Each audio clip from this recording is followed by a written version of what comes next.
Hello दोस्तों, स्वागत है आप सभी का वीक मिस्सा टेक में इन्वेस्टर। हम लोग जिस कंपनी के ऊपर अपडेट लेने वाले हैं, India bull housing finance limited है। आपको काफ़ी ज़्यादा तेज़ी देखने को मिली होगी। काफ़ी टाइम बाद हम लोग अपडेट ले रहे हैं क्योंकि हम लोगों का जो प्रीवियस टारगेट था वो हिट हो चुका है। मैंने कंडीशंस भी बताया था कि किस तरीके से आने वाले टारगेट बहुत जल्दी हिट होने की उम्मीद है और इसी प्रकार दिखा भी। और कुछ खबरें भी निकल के आई हैं आज के दिन, तो उसके ऊपर भी हम लोग चर्चा करेंगे। मेरे साथ वीडियो में बने रहिए। जो चैनल पे नए हो चैनल सब्सक्राइब कर लें, नोटिफिकेशन बेल ऑल पे रखें जिससे आने वाले नेक्स्ट अपडेट आपसे मिस ना हो। आप टेलीग्राम पे भी ज्वाइन कर सकते हैं न्यूज़ और डिविडेंड अनाउंसमेंट के लिए, क्वार्टरली अर्निंग रिजल्ट्स के लिए। लिंक वीडियो के डिस्क्रिप्शन बॉक्स में मिल जाएगा। फटाफट डिस्कस करते हैं, काफ़ी सारे पॉइंट्स हैं डिस्कस करने के लिए। तो सबसे पहले स्टार्ट करते हैं दोस्तों इसकी करंट प्राइसिंग और कंडीशंस के हिसाब से। तो करंटली हम लोगों को दोस्तों जो शेयर है वो 155 रुपीज़ 90 पैसे के अराउंड ट्रेड करता हुआ दिखाई देगा, जो कि ऑलरेडी काफ़ी उठ के ऊपर उठ चुका है।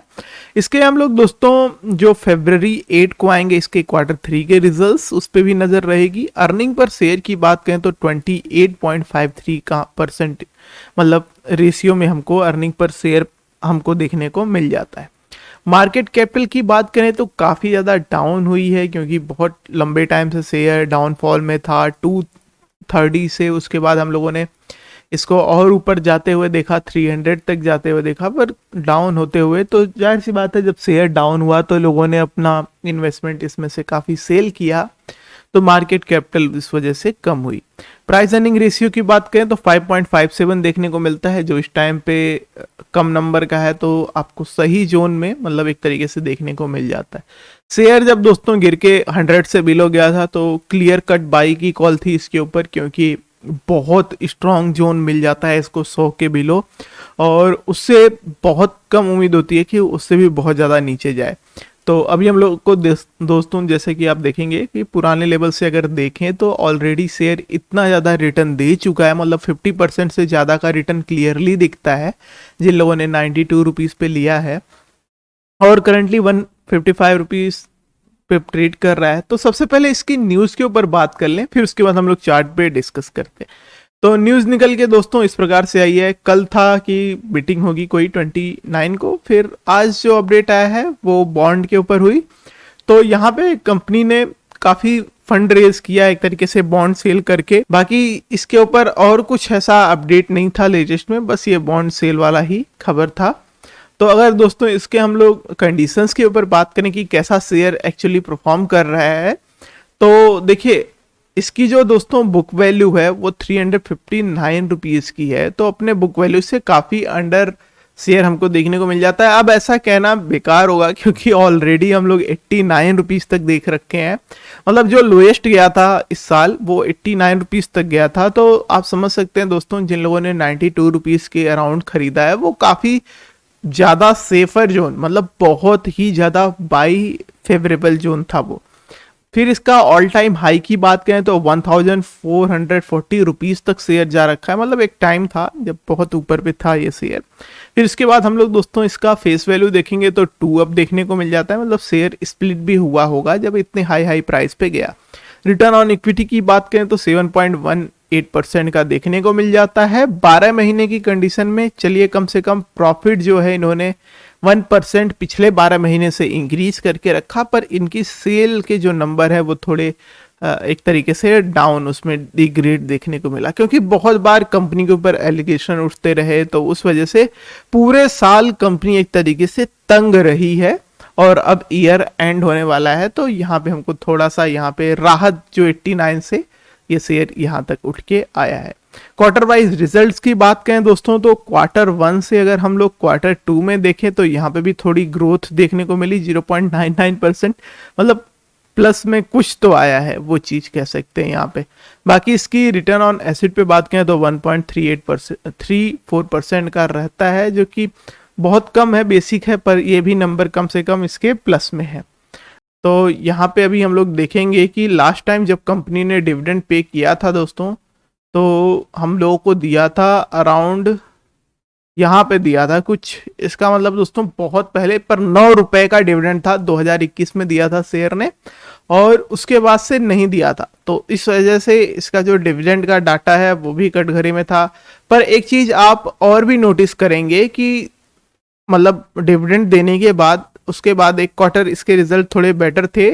फिर आप ये जो ई देख रहे हैं, ई जो रेड कलर में है, ये अर्निंग्स रिजल्ट्स हैं दोस्तों, और ये रिजल्ट हर बार इसके मतलब पूरे 4 क्वार्टर खराब, मतलब 4 क्वार्टर, मतलब इसको अगर देखा जाए नॉर्मली अगर 4 क्वार्टर हो जाते हैं दोस्तों तो एक एफआई कंप्लीट हो जाता है।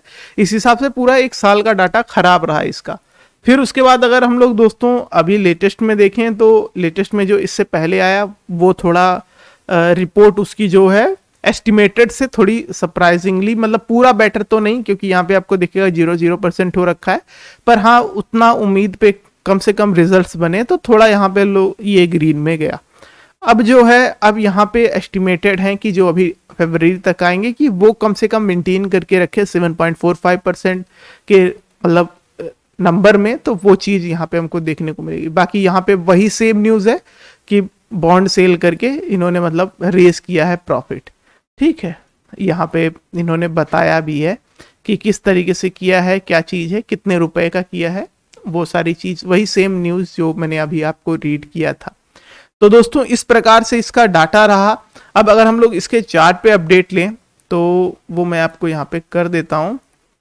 देखिए जब शेयर काफ़ी बिलो पे था तब मैंने आपको कॉल भी दिया था कि 118 रुपीज़ के स्टॉप लॉस के साथ 127 रुपये के बिलो में खरीदिए, उसके बाद 138 ब्रेक करेगा तो काफ़ी बड़े बड़े टारगेट अचीव होते हुए दिखाई देंगे, जिसमें से 147 का था, फिर 155 रुपीज़ 85 पैसे का था। तो दूसरा जो है आज हिट हुआ है तो इस पर अपडेट करना जरूरी था। तो दोनों टारगेट जब दोस्तों हिट हो गए हैं तो अब नई कॉल्स और नए पोजीशंस क्या हैं वो मैं आपको यहाँ पे बता देता हूँ। ठीक है, तो अब हम लोग इसमें अपडेट कर लेते हैं कि जो अगला टारगेट या अगले आने वाले जोन्स हैं वो किस लेवल पे हमको टारगेट देते हैं। ठीक है, तो एक तो 181 का मार्क ही है। ठीक है, इसको आप और 91 तक ले जा सकते हैं, और जो अभी करंटली जब हिट हुआ था तो अब इसके अराउंड कंडीशंस आती हैं कि इसके ऊपर ये क्लोजिंग दे।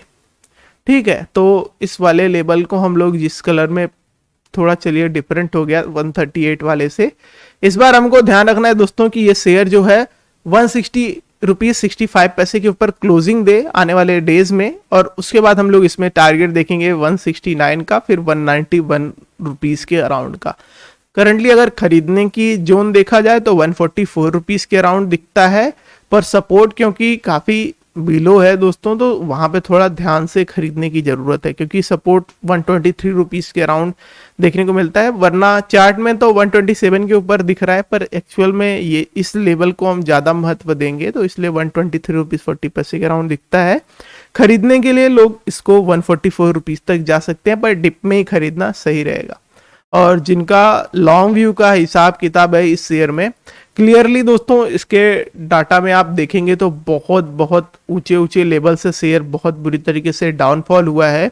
अगर कंपनी की सेल में सुधार नहीं होता है तो हमें इसमें इस शेयर में फिलहाल हमको और गिरावट देखने को मिल सकती है। आने वाले टाइम में थोड़ा बहुत सुधार होता रहेगा पर डाउनफॉल रहेगा, मतलब नए जो प्लेयर्स हैं न्यू एंट्री लेने के लिए उनके लिए नहीं दिक्कत है, पर जो ऑलरेडी बहुत हाई लेवल पे ले रखे हैं उनके लिए तो यही रहेगा कि अगर आप होल्ड कर सकते हैं तो होल्ड कर लीजिए, आपका लेवल अचीव होता है तो एग्जिट कर लेना है, प्रॉफिट का इंतजार नहीं करना है, क्योंकि इस हिसाब से इस शेयर में अभी फिलहाल कंडीशन उतनी अच्छी नहीं हुई है। बाकी अगर किसी शेयर में डाउट रहेगा तो कमेंट बॉक्स में पूछिएगा।